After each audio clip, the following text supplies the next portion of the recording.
spaziale, con formidabile Goldrake, contro le forze del male, e l'invincibile robot solo lui giocare può. Nell'istituto di ricerche spaziali, il professore Proton c'è, sul radar capta i segnali. Mi ricevete TFO? Qui la base fu robot. Ma sua figlia Venusia a lui non crede neanche un po'.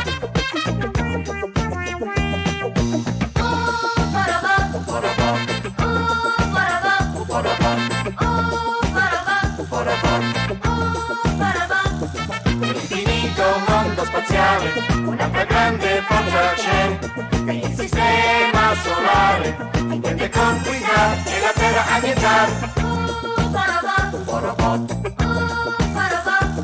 Sono le truppe del regno di Vega, distruggere vogliono Goldrake, il grande eroe formato Omega, che insieme ad Ancarus saprà la vittoria di portare, per salvare questa terra dal nemico sideral.